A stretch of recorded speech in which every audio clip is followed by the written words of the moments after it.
Pagi itu, langit Jakarta masih pucat ketika Bima menghentikan taksinya di pinggir jalan depan sebuah warung kecil. Mesin mobil sengaja tidak dimatikan karena ia tahu dirinya tidak akan lama. Pria berusia 46 tahun itu hanya ingin membeli bubur ayam dan teh hangat sebelum kembali melanjutkan pekerjaannya. Wajahnya terlihat lelah, tetapi sorot matanya tenang. Seragam taksi berwarna biru tua yang ia pakai tampak rapi, walau sudah sedikit pudar di bagian lengan. Tidak ada yang terlihat istimewa dari dirinya. Dari luar, Bima hanya tampak seperti supir taksi biasa yang sudah puluhan tahun bekerja di jalanan ibu kota. Padahal, ada banyak hal yang tidak diketahui orang tentang dirinya. Bima duduk di bangku kayu paling pojok sambil memegang gelas teh hangat. Ponselnya bergetar pelan. Nama yang muncul di layar membuat dahinya sedikit berkerut. Rudi. Ia langsung mengangkat telepon itu. "Pagi, Pak." Suara di seberang terdengar lemah. "Maaf ganggu pagi-pagi, Pak Bima." Bima langsung tahu ada sesuatu yang tidak beres. "Kamu di rumah sakit?" Rudi terdiam beberapa detik sebelum menjawab pelan. "Iya, Pak. Anak saya masuk tadi malam. Dokter bilang harus segera ditebus obatnya." Bima menatap jalanan yang mulai ramai. Motor dan mobil berlalu lalang tanpa peduli bahwa di sudut kota itu ada seorang ayah yang sedang panik memikirkan biaya rumah sakit. "Kurang berapa?" "3 juta, Pak." Jawaban itu terdengar sangat hati-hati, seolah Rudi takut dianggap merepotkan. Bima menghela napas pelan. Ia mengenal Rudi cukup lama. Salah satu supir paling rajin di perusahaan taksinya. Tidak pernah macam-macam, tidak pernah mengeluh. Bahkan sering mengambil shift malam agar penghasilannya cukup untuk keluarga. "Kirim alamat rumah sakit." "Pak, nanti saya cicil." Bima tersenyum kecil, walau lawan bicaranya tidak bisa melihat. "Fokus urus anakmu dulu." Telepon ditutup. Bima terdiam beberapa saat sambil memandangi teh hangat yang mulai mengeluarkan uap tipis. Dalam hidupnya, ia sudah melihat terlalu banyak orang kecil jatuh hanya karena uang beberapa juta rupiah. Dan itu alasan mengapa sampai hari ini ia masih sering turun langsung menjadi sopir taksi. Bukan karena ia kekurangan uang. Bukan juga karena ia tidak punya pekerjaan lain. Tetapi karena jalanan membuatnya tetap mengerti bagaimana kehidupan orang-orang yang bekerja di bawahnya. Tidak banyak orang tahu bahwa pria sederhana itu adalah pendiri perusahaan taksi internasional bernama Bintang Raya Mobility. Perusahaan transportasi yang armadanya sudah tersebar di beberapa negara Asia Tenggara. Nilai bisnisnya mencapai ratusan miliar rupiah. Namun Bima tidak pernah suka memamerkan kekayaan. Ia lebih nyaman berada di balik setir dibanding duduk di ruang kantor mewah. Setelah menghabiskan sarapannya, Bima kembali masuk ke mobil. Tangannya memutar kemudi dengan santai, menyusuri jalanan ibu kota yang mulai dipenuhi kemacetan pagi. Pikirannya justru melayang pada masa lalu. Pada seseorang yang sudah lama berusaha ia lupakan. Lestari. Nama itu masih sesekali muncul di kepalanya, walau perceraian mereka sudah hampir 8 tahun berlalu. Dulu, Lestari selalu mengeluhkan pekerjaan Bima sebagai supir taksi. "Kamu gak capek hidup begini terus?" Kalimat itu masih sangat ia ingat. Saat itu Bima memang belum sukses. Ia masih merintis usahanya dari nol dengan beberapa mobil tua hasil pinjaman bank. Hampir setiap malam ia bekerja sampai larut demi membayar cicilan kendaraan. Tetapi bagi Lestari, semua perjuangan itu terlihat seperti masa depan yang suram. Ia ingin hidup mewah dengan cepat. Ia ingin suami yang sudah mapan. Dan Bima bukan jawaban dari keinginan itu. Perceraian mereka terjadi tanpa pertengkaran besar. Hanya dingin. Sangat dingin. Lestari memilih pergi setelah mengenal pria lain yang dianggap. Bima tetap pria yang sama. Masih suka menyetir sendiri, masih suka makan di warung pinggir jalan, dan masih lebih nyaman memakai seragam supir dibanding jas mahal.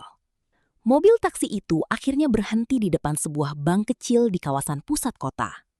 Bima melihat jam di dashboard. Pukul 9 lewat sedikit.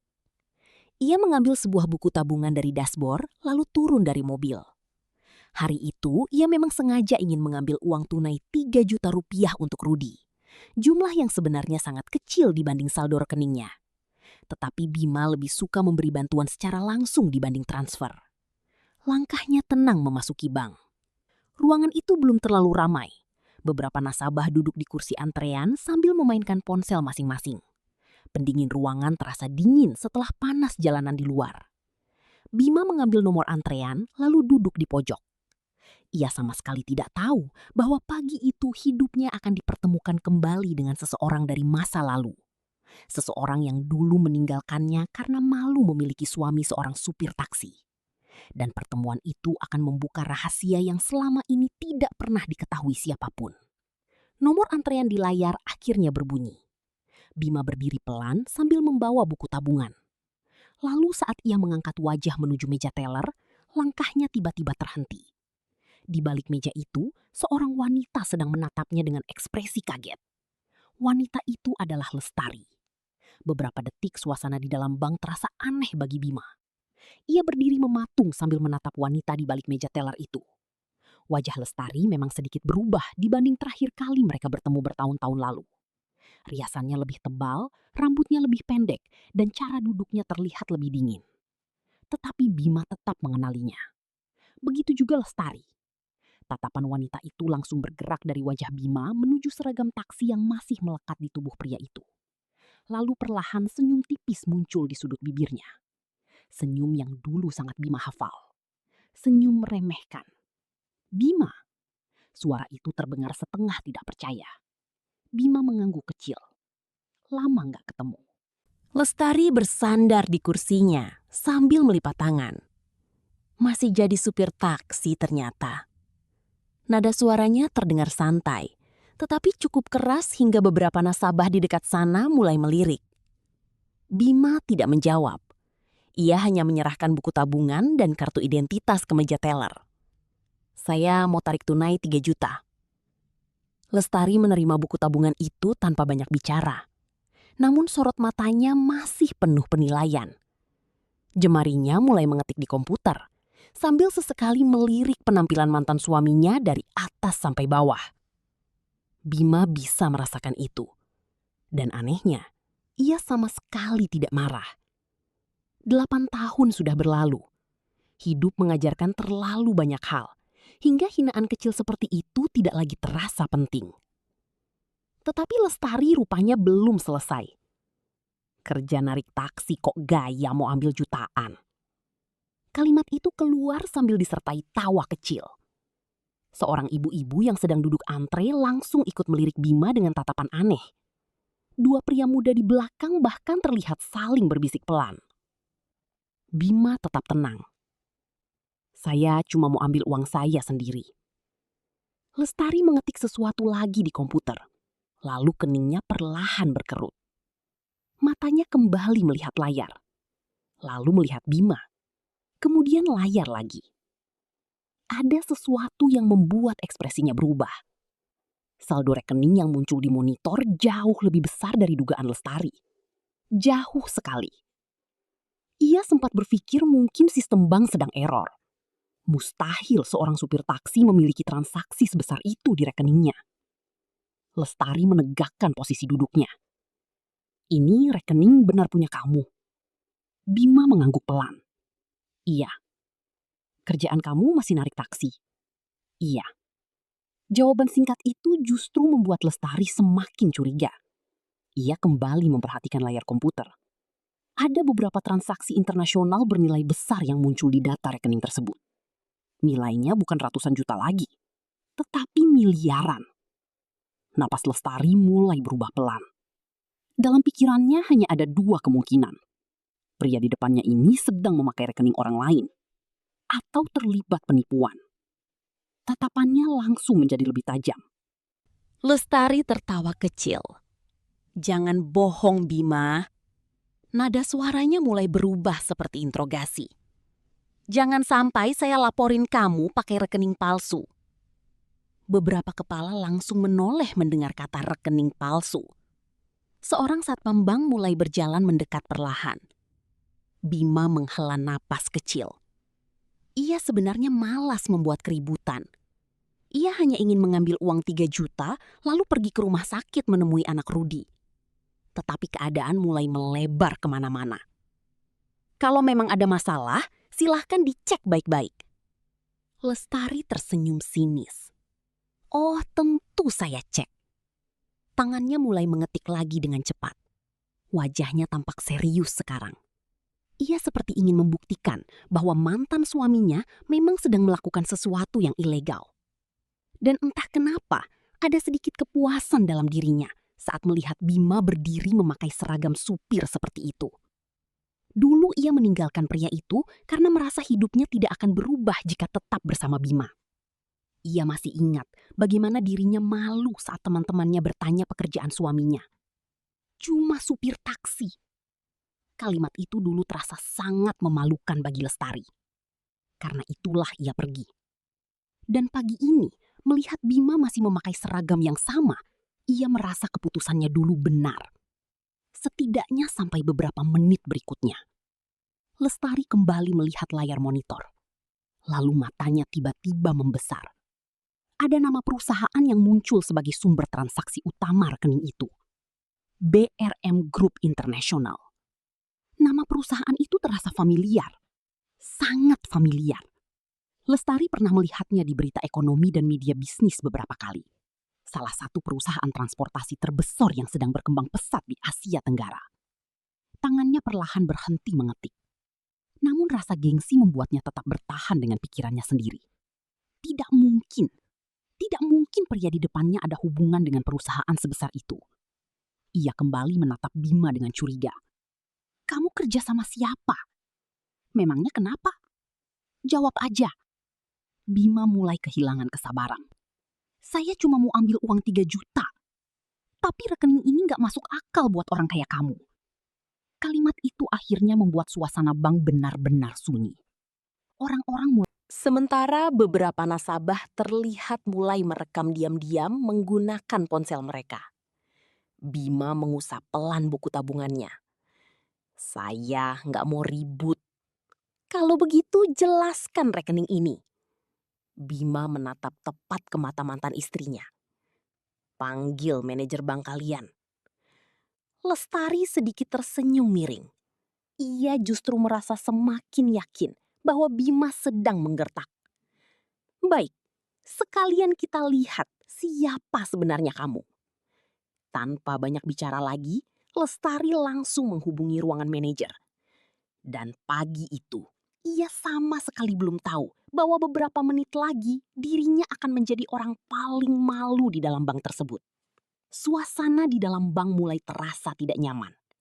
Beberapa nasabah yang tadinya sibuk dengan urusan masing-masing, kini diam-diam memperhatikan meja teller tempat Bima berdiri. Bahkan seorang pria paribaya di kursi antrean sengaja menurunkan koran agar bisa melihat lebih jelas. Sementara itu, Lestari masih duduk dengan wajah tegang di depan komputer. Sesekali matanya melirik Bima. Sesekali kembali ke layar. Namun semakin lama ia memeriksa data rekening itu, semakin besar rasa bingung di dalam kepalanya. Semua informasi di sistem terlihat resmi. Tidak ada tanda pemalsuan. Tidak ada kesalahan identitas. Nama pemilik rekening benar-benar atas nama Bima Prasetyo. Dan transaksi yang masuk ke rekening itu bukan transaksi sembarangan. Beberapa berasal dari perusahaan luar negeri. Ada pembayaran kerjasama dari Singapura. Ada transaksi operasional dari Malaysia. Bahkan ada data perusahaan transportasi dari Jepang. Jumlah uang yang keluar masuk dalam rekening itu jauh melampaui penghasilan seorang supir taksi biasa. Tetapi justru itu yang membuat Lestari sulit percaya. Di depannya berdiri pria dengan seragam lusuh, sepatu sederhana, dan wajah lelah seperti kebanyakan supir jalanan. Mana mungkin semua uang itu miliknya? Mana mungkin? Lestari mencoba menenangkan pikirannya sendiri.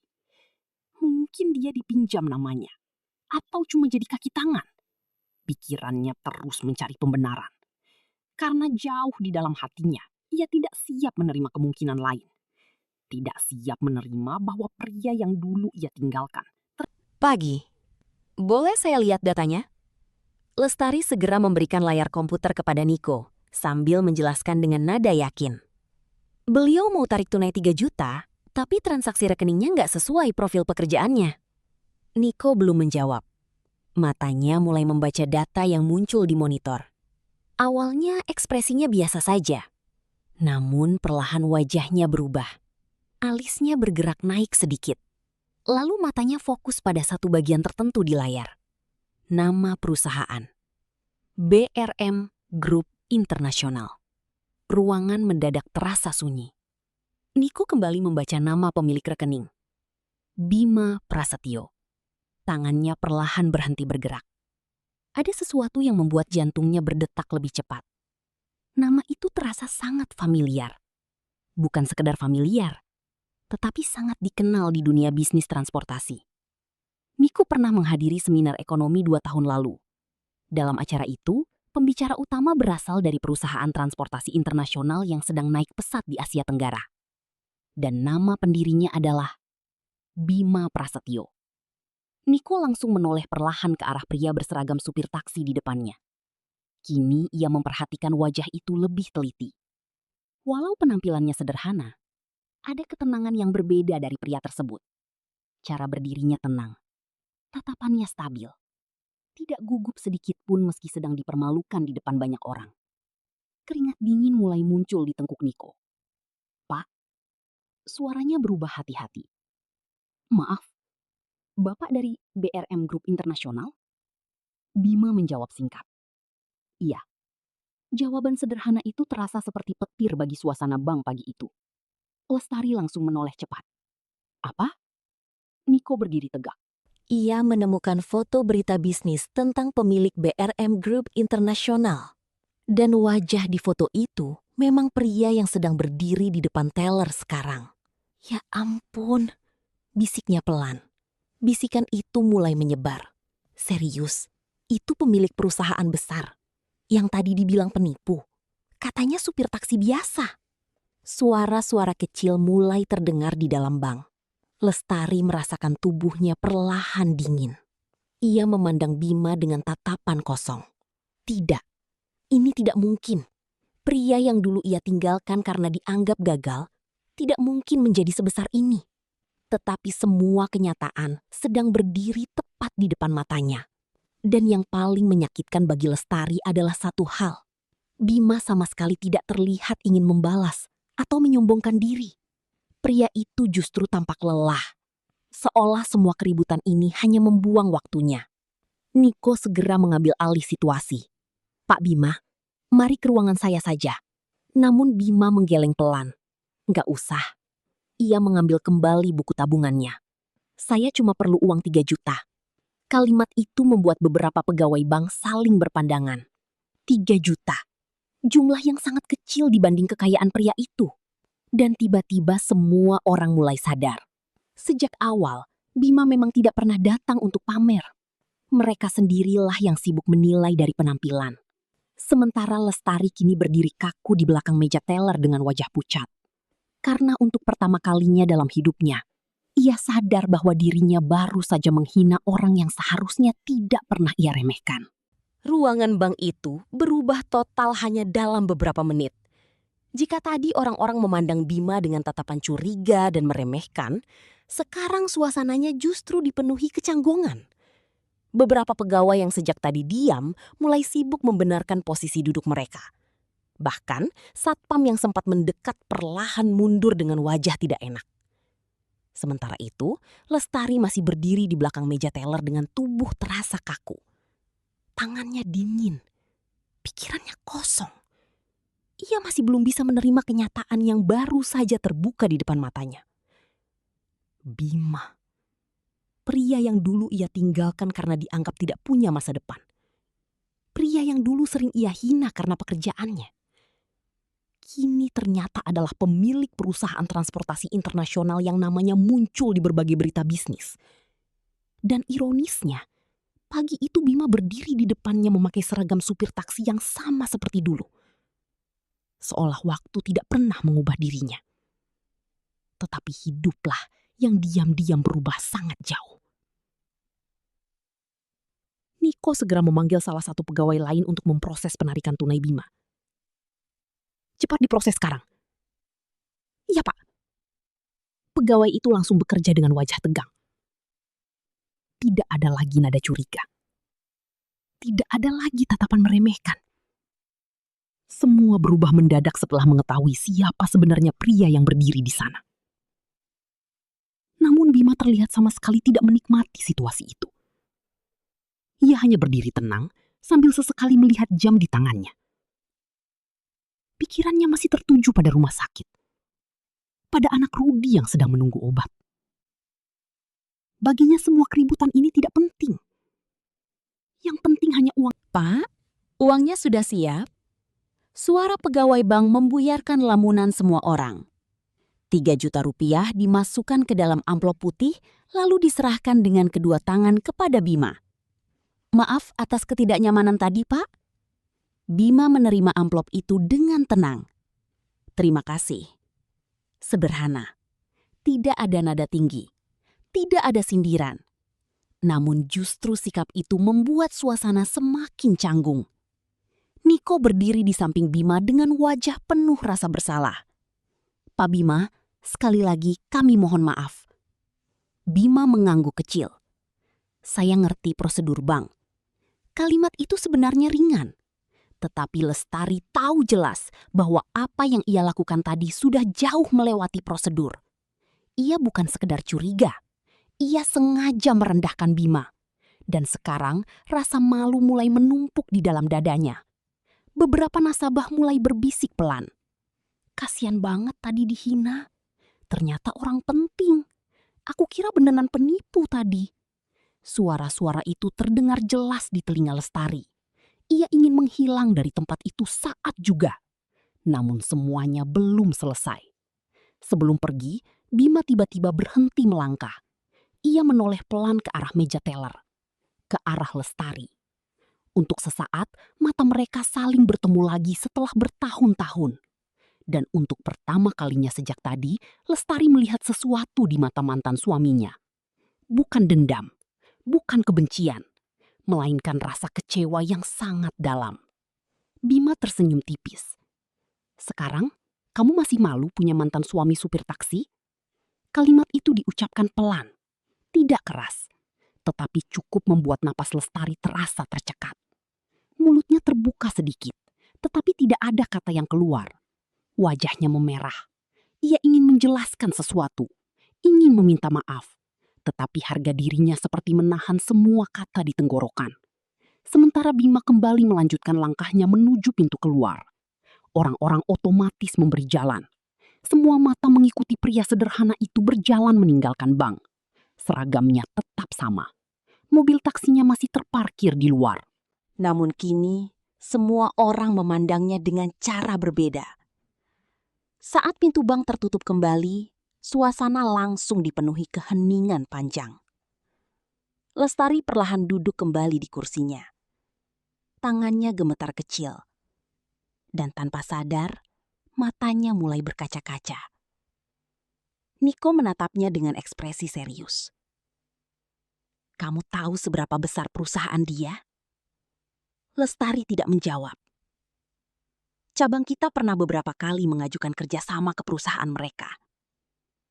Kalimat itu membuat jantung Lestari terasa jatuh semakin dalam. Niko menghela napas berat.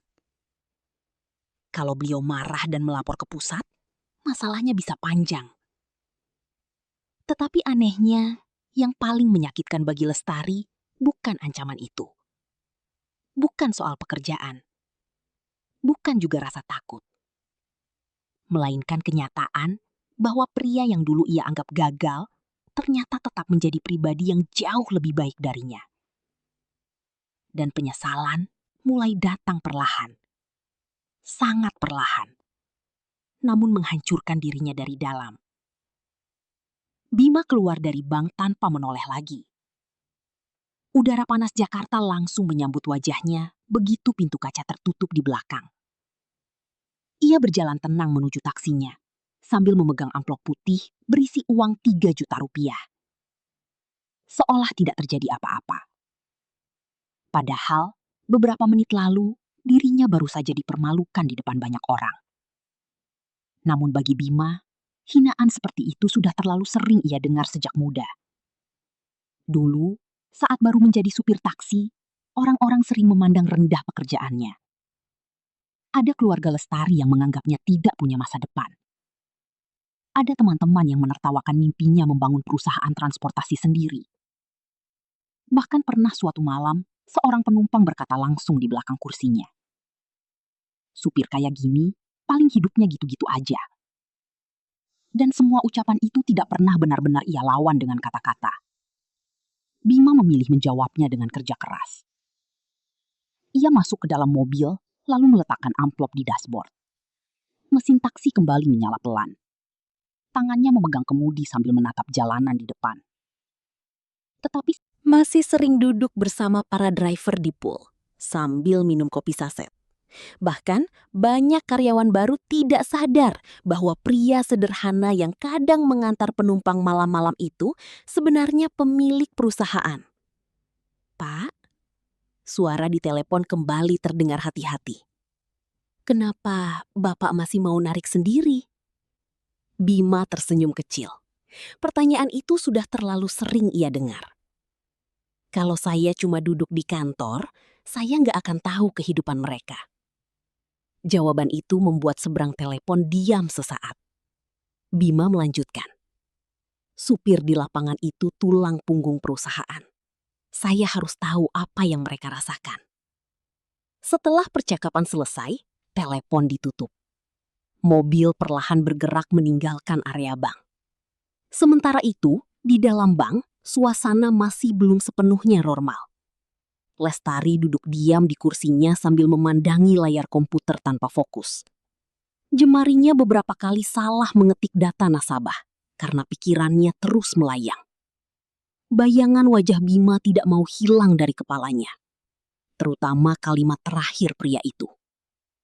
"Sekarang, kamu masih malu punya mantan suami supir taksi."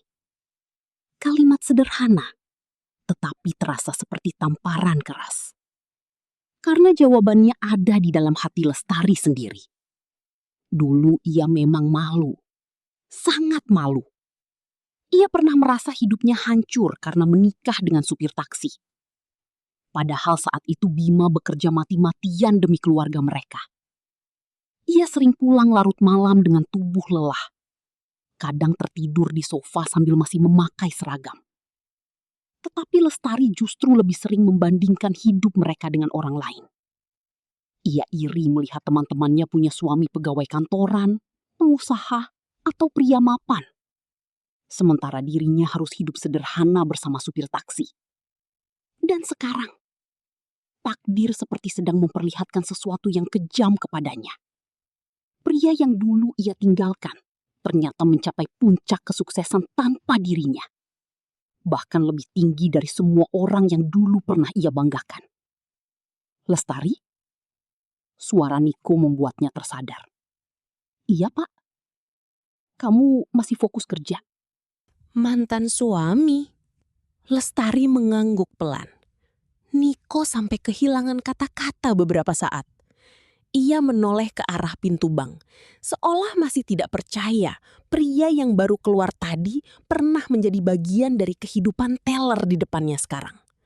"Kamu serius?" "Iya." Niko menghela napas panjang.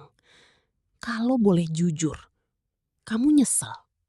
Pertanyaan itu membuat dada Lestari terasa sesak. Namun ia tidak langsung menjawab. Karena jauh di dalam hatinya, jawaban itu sebenarnya sudah sangat jelas. Ia menyesal. Sangat menyesal. Tetapi bukan hanya karena Bima sekarang kaya. Melainkan karena ia baru sadar satu hal penting yang dulu tidak pernah ia lihat. Bima adalah pria yang tulus. Pria yang tetap rendah hati bahkan setelah sukses besar. Pria yang tidak membalas hinaan dengan kesombongan. Dan mungkin pria seperti itu tidak akan datang 2 kali dalam hidup seseorang. Sementara di luar sana, Bima masih menyetir melewati kemacetan ibu kota seperti supir taksi biasa. Tidak ada pengawalan, tidak ada mobil mewah, tidak ada jas mahal. Padahal jika ia mau, ia bisa hidup jauh lebih mewah dibanding banyak pengusaha lain. Tetapi hidup mengajarkan Bima sesuatu sejak lama.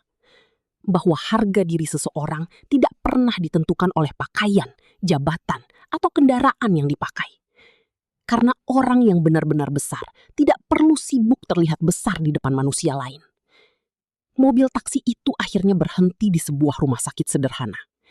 Bima mengambil amplop putih di dashboard lalu turun dari mobil. Langkahnya cepat memasuki rumah sakit menuju ruang perawatan anak Rudy. Dan tanpa ia sadari, sejak kejadian di bank tadi pagi, hidup seseorang dari masa lalunya mulai berubah sepenuhnya. Koridor rumah sakit itu terasa sunyi saat Bima berjalan melewatinya. Bau obat dan suara langkah kaki perawat bercampur menjadi suasana yang familiar baginya. Tempat seperti ini bukan hal baru untuk Bima. Selama bertahun-tahun membangun perusahaan transportasi, ia sudah terlalu sering membantu para supir yang kesulitan biaya pengobatan, kecelakaan, atau kebutuhan keluarga. Karena bagi Bima, para driver bukan sekadar pekerja. Mereka adalah orang-orang yang ikut membangun usahanya dari bawah. Langkahnya berhenti di depan sebuah ruang perawatan anak. Dari balik kaca kecil di pintu, ia melihat Rudy sedang duduk sambil menunduk lemas. Wajah pria itu terlihat jauh lebih tua dibanding usianya sendiri. Ketika melihat Bima datang, Rudy langsung berdiri panik. Pak Bima? Bima masuk sambil tersenyum kecil. Gimana keadaan anakmu? Rudy menatap ranjang rumah sakit di sampingnya. Seorang anak perempuan kecil terlihat tertidur lemah dengan selang infus di tangannya. Dokter bilang harus rawat beberapa hari lagi, Pak. Bima mengangguk pelan, lalu menyerahkan amplop putih yang tadi diambil dari bank. Ini buat biaya obat dulu. Rudy langsung buru-buru menolak.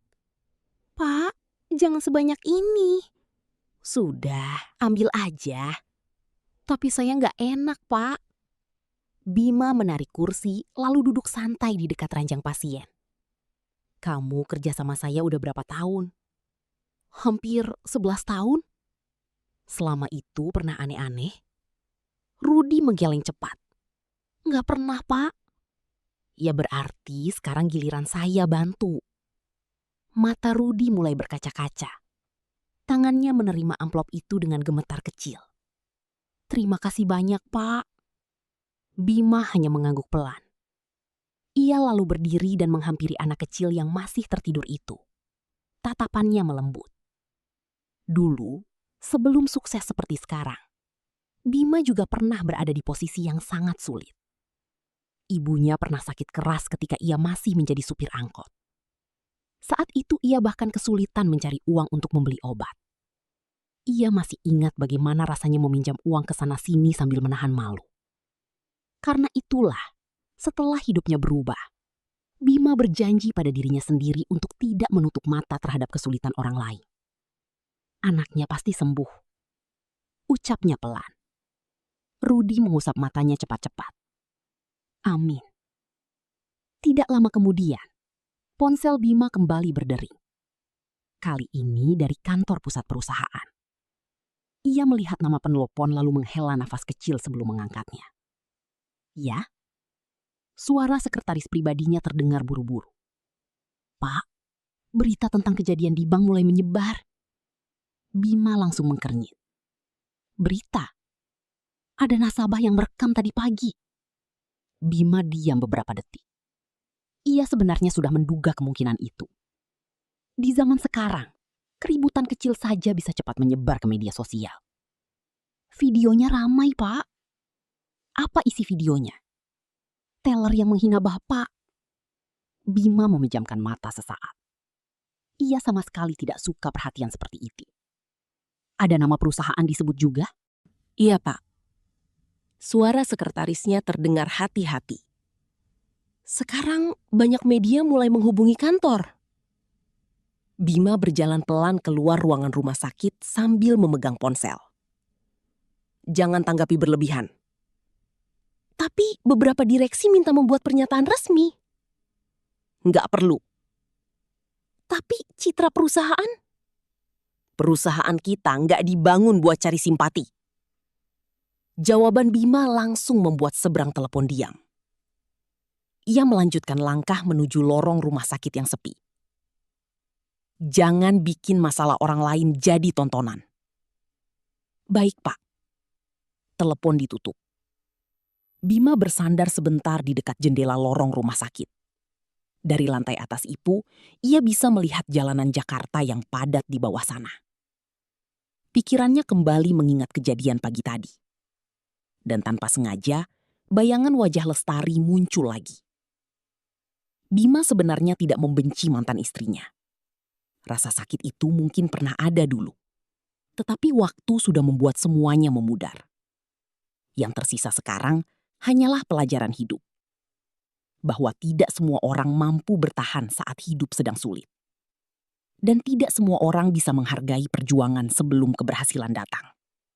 Sementara itu, di sisi lain kota, kehidupan Lestari mulai terasa kacau sejak video kejadian di bank menyebar di media sosial. Beberapa pegawai bank diam-diam melihat video itu melalui ponsel mereka. Ada yang kasihan pada Bima. Ada yang menyalahkan Lestari. Dan ada juga yang mulai membicarakan status sosial mantan suaminya dengan kagum. Lestari duduk sendirian di ruang istirahat pegawai sambil memandangi layar ponselnya. Video itu sudah ditonton ribuan orang hanya dalam beberapa jam. Wajahnya terlihat jelas.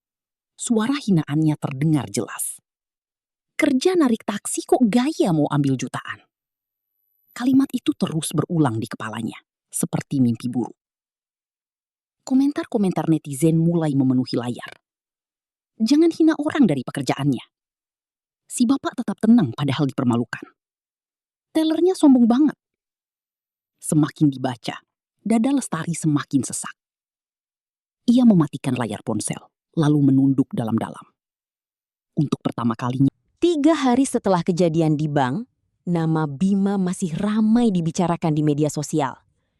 Video saat dirinya dihina oleh teller bank terus menyebar ke berbagai platform. Banyak orang kagum karena Bima tetap tenang meski dipermalukan di depan umum. Bahkan beberapa media mulai menulis kisah hidupnya sebagai inspirasi. Namun seperti biasa, Bima memilih diam. Ia tidak muncul di televisi. Tidak membuat klarifikasi. Tidak juga memanfaatkan kejadian itu untuk mencari simpati. Pagi itu, ia kembali menjalankan taksinya seperti biasa. Mengenakan seragam biru tua yang sama, membawa penumpang dari satu tempat ke tempat lain. Seolah hidupnya tidak berubah sama sekali. Seorang penumpang muda yang duduk di kursi belakang sempat beberapa kali memperhatikan wajahnya lewat kaca spion. "Pak," Bima melirik sebentar. "Iya? Bapak yang viral itu ya?" Bima tersenyum kecil. "Cuma supir taksi biasa." Penumpang itu tertawa kagum. "Sekarang semua orang tahu bapak pemilik perusahaan besar." Bima kembali fokus menyetir. Yang penting tetap kerja. Jawaban sederhana itu membuat penumpang muda tadi terdiam beberapa saat. Karena tidak banyak orang kaya yang masih mau hidup sesederhana itu. Sementara di tempat lain, hidup Lestari justru berubah jauh sejak kejadian tersebut. Ia menjadi bahan pembicaraan di kantor. Beberapa rekan kerja memang tidak terang-terangan mengejek, tetapi tatapan mereka berbeda sekarang. Ada rasa canggung setiap kali bertemu dengannya. Bahkan pimpinan pusat bank akhirnya turun tangan setelah video itu viral. Lestari mendapat surat peringatan keras karena dianggap mencoreng pelayanan bank. Dan yang paling berat bukan hukuman itu, melainkan rasa malu yang terus menghantuinya setiap hari. Siang itu, setelah jam kerja selesai, Lestari duduk sendirian di halte depan bank sambil menatap jalanan kosong. Pikirannya terasa penuh. Ia terus mengingat masa lalunya bersama Bima. Dulu mereka pernah hidup sangat sederhana di rumah kontrakan kecil. Saat hujan deras, atap rumah sering bocor. Saat penghasilan sedang sepi, mereka makan seadanya. Tetapi anehnya, Bima tidak pernah mengeluh. Pria itu selalu bekerja dari pagi sampai malam, sambil membawa mimpi besar yang dulu dianggap mustahil. Aku pengen punya perusahaan transportasi sendiri. Lestari masih ingat ucapan itu dulu. Dan ia juga masih ingat bagaimana dirinya menertawakan mimpi tersebut. Kini, semua kenangan itu terasa menyesakan. Sebuah mobil hitam perlahan berhenti di depan halte. Lestari tidak terlalu memperhatikan, sampai kaca mobil terbuka perlahan. Dan jantungnya langsung berdegup pelan. Bima. Pria itu sedang duduk di balik kemudi sambil menatapnya tenang. Mau pulang? Lestari terlihat gugup. Iya. Naik aja. Beberapa detik Lestari ragu, tetapi akhirnya ia masuk ke dalam mobil. Suasana langsung terasa canggung. Mobil berjalan perlahan membelah jalanan sore Jakarta. Tidak ada yang bicara cukup lama. Sampai akhirnya Lestari menunduk pelan. Maaf. Suaranya kecil. Hampir tidak terdengar. Bima tetap fokus menyetir. Aku keterlaluan waktu itu. Lestari menggenggam tangannya sendiri erat-erat. Aku malu sama diri aku sendiri. Bima diam beberapa saat sebelum akhirnya tersenyum tipis. Kamu gak perlu minta maaf. Tapi aku udah hina kamu. Kamu cuma belum ngerti hidup aja waktu itu. Jawaban itu justru membuat mata Lestari mulai memerah. Kenapa kamu masih baik sama aku setelah semua yang aku lakuin? Bima menatap jalanan di depan. Karena sebenarnya ia juga pernah marah. Pernah kecewa. Pernah merasa tidak dihargai. Tetapi hidup yang keras perlahan mengajarkannya sesuatu. Bahwa dendam tidak pernah membuat hati seseorang tenang. Kalau saya terus nyimpan marah, ucap Bima pelan, saya nggak akan maju-maju. Lestari menunduk semakin dalam. Air matanya jatuh tanpa bisa ditahan. Untuk pertama kalinya ia sadar bahwa kekayaan terbesar Bima bukan perusahaan internasionalnya, melainkan hatinya yang tetap rendah meski hidup sudah mengangkatnya sangat tinggi. Mobil akhirnya berhenti di depan rumah kontrakan kecil tempat Lestari tinggal sekarang. Bima mematikan mesin. Lestari perlahan membuka pintu, tetapi sebelum turun, ia kembali menatap mantan suaminya. Aku dulu salah menilai kamu. Bima tersenyum kecil. Banyak orang juga begitu. Lestari tertawa kecil di tengah air matanya. Dan untuk pertama kalinya setelah bertahun-tahun, tidak ada lagi kesombongan di wajah wanita itu. Hanya penyesalan. Dan pelajaran hidup yang datang terlambat. Bima kembali menyalakan mesin mobilnya. Sebelum pergi, ia berkata pelan, "Jangan pernah hina pekerjaan siapapun, Tari." Lestari mengangguk perlahan. Karena sekarang ia benar-benar mengerti bahwa seseorang yang terlihat sederhana belum tentu hidupnya rendah. Dan seseorang yang bekerja di balik setir bisa saja sedang mengendalikan perusahaan besar tanpa perlu menunjukkannya kepada dunia. Mobil taksi itu perlahan pergi meninggalkan jalan kecil di depan rumah kontrakan. Membaur kembali dengan ramainya kota. Tetap sederhana. Tetap tenang. Seperti pemiliknya. Pria yang datang ke bank hanya untuk mengambil 3 juta rupiah. Tetapi tanpa sengaja membuka semua rahasia hidupnya sendiri.